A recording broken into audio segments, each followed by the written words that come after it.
வணக்கம் மக்களே, welcome back to chef Deena's kitchen. நீங்கள் நம்ம சேனலில் பார்க்க போது ஒரு சூப்பரான வெள்ளை குருமா.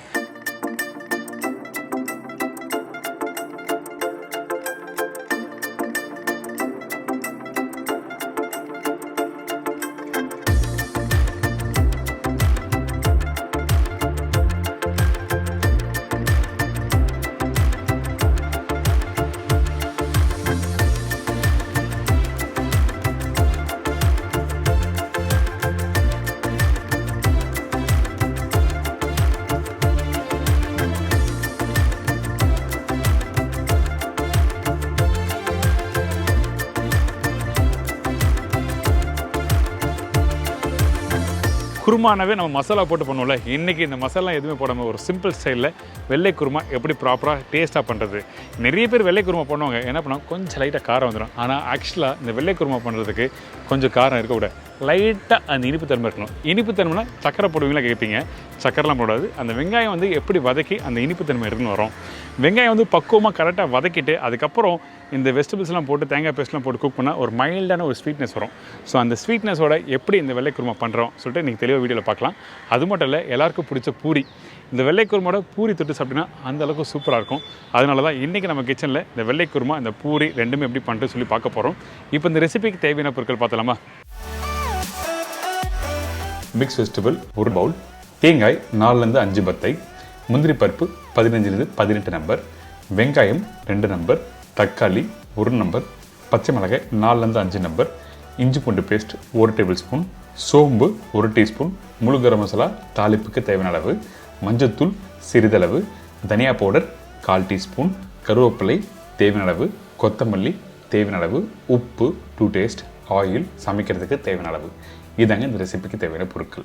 இந்த வெள்ளை குருமா பண்ணுறதுக்கு நம்ம என்ன பண்ண போகிறோம்னா, ஃபஸ்ட்டு நம்மக்கிட்ட இருக்க தேங்காய், முந்திரி, சோம்பு, பச்சை மிளகாய் இது எல்லாத்தையும் ஒன்றா போட்டு அரைக்க போகிறோம். அதனால் நான் சொன்ன ரேஷியோவில் கரெக்டாக அரைச்சிருங்க. இந்த இடத்துல முந்திரி ரொம்ப இம்பார்ட்டன்ட். ஏங்கிட்ட அந்த முந்திரி போடும்போது அந்த ரிச்னஸ் கொடுக்கும். அதனால தான் முந்திரி பருப்பு இந்த தேங்காயோட போட்டு அரைக்கிறோம். அதே மாதிரி தேவையான அளவுக்கு தண்ணி ஊற்றி ஃபஸ்ட்டு கொஞ்சம் குறைன்னு அரைச்சிருங்க. அதுக்கு பிறகு தேவையான தண்ணி திருப்பி ஊற்றி அரைக்கலாம். ஏன் கேட்டனா, கொஞ்சம் தண்ணி அதிகமாகிடுச்சுன்னா அரைக்கிற பக்கம் கரெக்டாக வராது. அதனால தான் நம்ம என்ன பண்ணுறோன்னா, ஃபஸ்ட்டு கொஞ்சம் குறைன்னு அரைச்சிட்டு அதுக்கு பிறகு இன்னும் கொஞ்சம் தண்ணி ஊற்றி நல்லா அரைச்சிருங்க.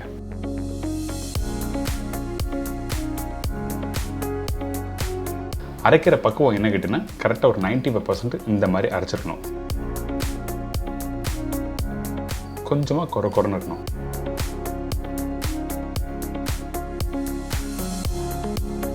இப்போ குருமா எப்படி ரெடி பண்ணுறது பார்க்கலாம். இந்த குருமா வெங்காயம் வதக்கிற பக்கம் ரொம்ப இம்பார்ட்டன்ட். அதனால் ஃபஸ்ட்டு நம்ம என்ன பண்ணுறோம், எண்ணெய் ஊற்றிருக்கேன்.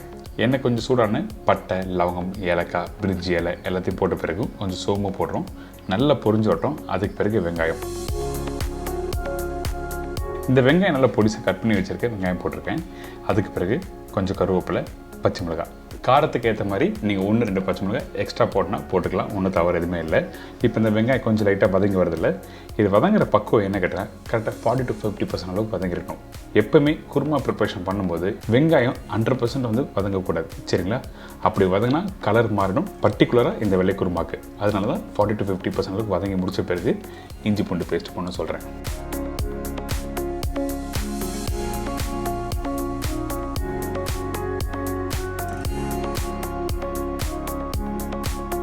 இப்போ இஞ்சி பூண்டு பேஸ்ட் போட்டு நல்லா வதக்கியாச்சா? இதுக்கு பிறகு தக்காளி வந்து நான் பாதி தக்காளியை கொஞ்சம் பொடிசா கட் பண்ணி போட்டிருக்கேன். மீதி தக்காளி கடைசி யூஸ் பண்ண போகிறேன். இதுக்கு பிறகு தனியா பவுடர் இந்த இடத்துல 1/4 டீஸ்பூன் போட்டிருக்கேன். அதே டைம் மஞ்சள்தூள் சிறிதளவு, ஜஸ்ட் பிஞ்ச் போட்டால் போதும், அதிகமான மஞ்சள்தூள் வேண்டாம். அதுக்கு பிறகு தேவையான உப்பு, காய்கறி எல்லாத்தையும் நம்ம போட்டுறோம்.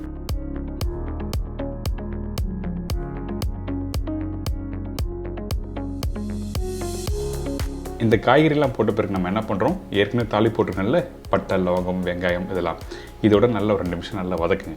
வதக்கி முடித்த பிறகு தேவையான அளவுக்கு தண்ணி ஊற்றி இந்த காயை நல்லா வேக வைக்கிறோம். வேக வைக்கிற பக்குவம் என்ன கேட்டிங்கன்னா, கரெக்டாக ஒரு 50% அளவுக்கு காய் வந்துருக்கணும். அதுக்கு பிறகு தேங்காய் போடணும். அதனால் ஒரு மூடி போட்டு காய் வேகட்டும்.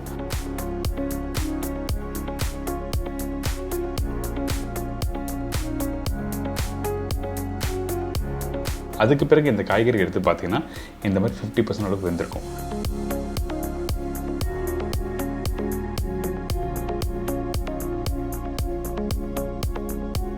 இதுக்கு பிறகு நம்ம என்ன பண்ணுறோம், அரைச்சி வச்சுருக்க அந்த முந்திரி பருப்பு, தேங்காய், பச்சை மிளகாய், சோம்பு பேஸ்ட்டு இது எல்லாத்தையும் ஒன்றா போட்டு நல்லா மிக்ஸ் பண்ணுங்கள்.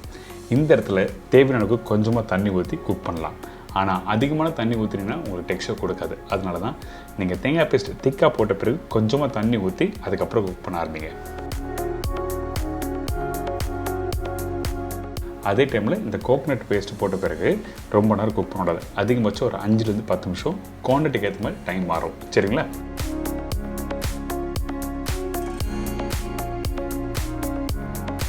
அந்த கிரேவி டெக்ஸ்சர் கையில் எடுத்து பார்த்தீங்கன்னா தெரியும், ஒரு ஸ்மூத்தான டெக்ஸ்சர் கொடுக்கும். அந்த மாதிரி கரெக்டாக வந்த பிறகு ஆஃப் பண்ணுறேங்க. தேங்காய் எதுக்காக திரியாக லைட்டாக இருக்குன்னு சொன்னது பார்த்தீங்களா? இப்போ ப்ரிப்பரேஷன் முடித்த பிறகு கொஞ்சம் அங்கங்கே தெரியும், இந்த மாதிரி வரணும் குருமானாவே. அதனால தான் 95% அளவுக்கு அரைச்சிருக்குன்னு சொன்னேன். இப்போ கடைசியாக நம்ம என்ன பண்ணுறோம், கொஞ்சம் கொத்தமல்லி போட்டிருக்கேன். அதுக்கு பிறகு பெருசாக கட் பண்ணி வச்சுருக்கேன் இந்த தக்காளி. பார்க்குறதுக்கு நல்லாயிருக்கும். அதனால தான் இந்த தக்காளியை இந்த மாதிரி கட் பண்ணி போட்டிருக்கோம். இன்றைக்கி ஒரு அருமையான ஸ்டைலில் இந்த வெள்ளை குருமா எப்படி பண்ணுறது எல்லாம் தெரிஞ்சிருக்கும். கண்டிப்பாக ட்ரை பண்ணி பாருங்கள். பர்டிகுலராக அந்த வெங்காயம் வதங்குற பக்கம் சொல்லியிருக்கேன், வீட்டில் ட்ரை பண்ணுங்கள்.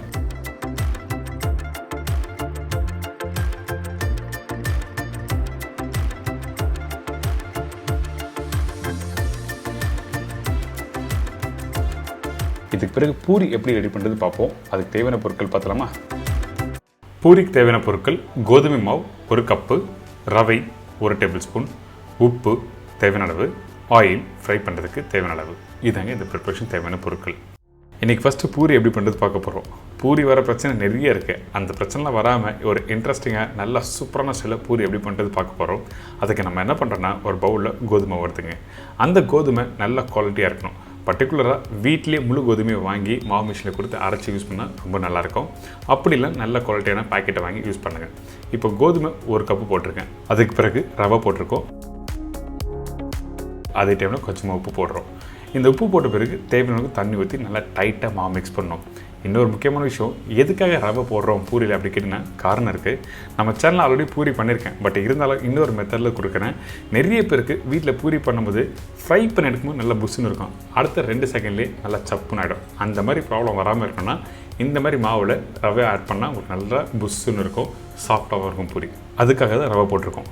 அடுத்த ஸ்டெப் என்ன கேட்டிங்கன்னா, இந்த மாவு மிக்ஸ் பண்ணும்போது டைட்டாக மிக்ஸ் பண்ண சொன்னோம் பார்த்தீங்களா? நீங்கள் நார்மலாக வீட்டில் சப்பாத்தி பண்ணுவீங்கள, அதோட இன்னும் கொஞ்சம் டைட்டாக இருக்கணும். மாவு எந்த அளவுக்கு டைட்டாக இருக்கோ அந்த அளவுக்கு பூரி நல்லா சாஃப்டாக நல்லா புஷ்ஷுன்னு கிளம்பி வரும். கொஞ்சம் லூஸாக இருந்தால் அந்த எண்ணெயில் ஃப்ரை பண்ணும்போது ஃப்ளாட்டாகவே வரும். அதுக்காக தான் நம்ம என்ன பண்ணுறோம், இந்த மாவு நல்லா டைட்டாக மிக்ஸ் பண்ணி எடுத்துருங்க. ரொம்ப டைட்டாக இருக்கணும். அதுக்கு பிறகு ஒரு மூடி போட்டு கரெக்டாக ஒரு 10 நிமிஷம் ரெஸ்ட் விட்டுருங்க.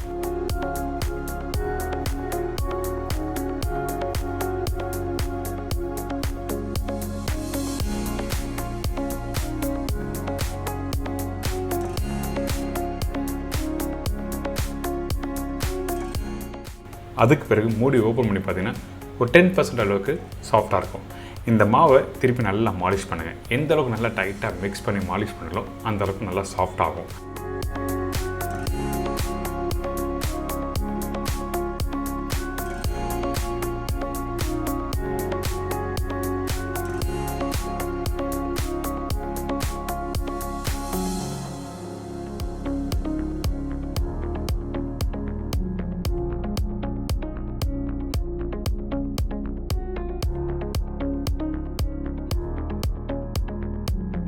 இந்த டோவை இந்த மாதிரி ரவுண்டாக நல்லா ரோல் பண்ணுங்கள். ரோல் பண்ணி முடித்த பிறகு கையில் எடுத்து பார்த்தீங்கன்னு அங்கங்கே அந்த ரவை சின்ன சின்னதாக தெரியும். அதே டைமில் மாலிஷ் ஆனது ஷைனிங்காக இருக்கும். இதுக்கு பிறகு இந்த டோவை ரஃப்பாக கட் பண்ணுறேன்.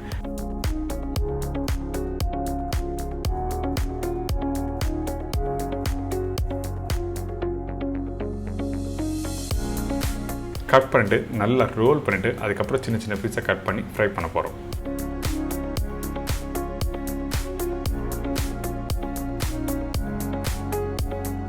இந்த பூரிக்கு கட் பண்ணும்போது சின்ன பீஸை கட் பண்ணுங்கள். சில பேர் கொஞ்சமாக எண்ணெய் வச்சுருப்பாங்க, அந்த பூரியை போட்டு ஃப்ரை பண்ணி எடுக்கும்போது புஷ்ஷுன்னு வராது. எண்ணெய் கடாயில் குறைஞ்சபட்சம் பாதி கடாய்க்கு மேலே எண்ணெய் இருந்தால் தான் ஃப்ரை பண்ணுறதுக்கு உங்களுக்கு நல்லா ஈஸியாக இருக்கும், நல்லா புஷ்ஷுன்னு பொங்கி வரும்.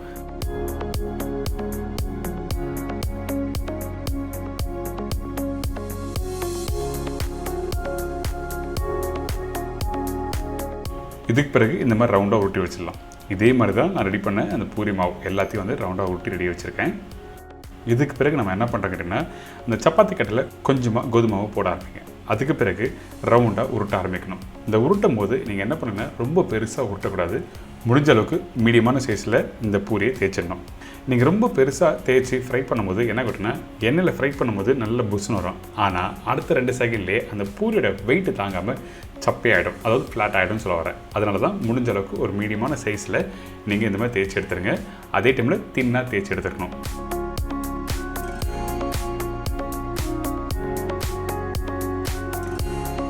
இதுக்கப்புறம் இந்த எண்ணெய் கடாய் சூடாக இருக்குது பார்த்தீங்களா, எண்ணெய் சூடான பிறகு போட்ட உடனே மேல் பகுதியை லைட்டாக ப்ரெஸ் பண்ணுங்கள் அந்த எண்ணெயிலேயே. அதுக்கு பிறகு நல்ல புஷ்ஷுன்னு பொங்கி வரும் பார்த்தீங்களா, இந்த மாதிரி தான் வர ஆரம்பிக்கும். நீங்கள் 1 by 1 இதே மாதிரி ஃப்ரை பண்ணி பாருங்கள், சூப்பராக இருக்கும். ஃபஸ்ட்டு நீங்கள் கவனிக்க வேண்டிய விஷயம் என்ன கேட்டிங்கன்னா, அந்த மாவு மிக்ஸ் பண்ணும்போது ரவை போடுங்க. அதுக்கப்புறம் டைட்டாக மிக்ஸ் பண்ணணும். மிக்ஸ் பண்ணி முடித்த பிறகு நல்லா மாலிஷ் பண்ணுங்கள். அதுக்கப்புறம் சின்ன பீஸாக ரோல் பண்ணணும். ரோல் பண்ணி முடித்த பிறகு எண்ணெய் சூடாக்கணும். இந்த 4 டிப்ஸும் கரெக்டாக ஃபாலோ பண்ணினா உங்கள் வீட்டில் சூப்பராக பூரி இதே மாதிரி ஆகும். எண்ணெயும் பிடிக்காது, அதே டைமில் நல்ல புஷ்ஷுன்னு வரும்.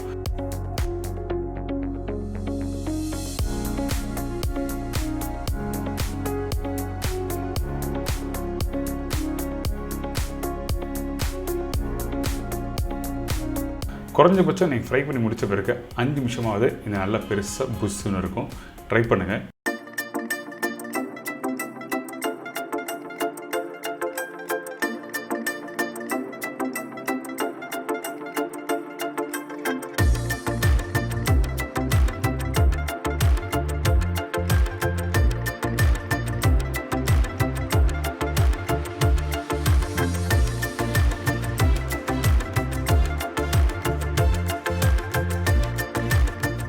என்னங்க இப்போ எல்லாம் தெரிஞ்சிருக்க ஒரு அருமையான சேலை வெள்ளை குருமா எப்படி பண்ணுறேன்னு அதே மாதிரி இந்த பூரியும் சொல்லி கொடுத்துருக்கேன். கண்டிப்பாக ட்ரை பண்ணி பாருங்கள் இந்த காம்போவில். இதே மாதிரி நாளைக்கு இன்னும் சூப்பர் டிஷ்ஷஸ் வந்துருக்கேன். நன்றி, வணக்கம், see you, bye, take care.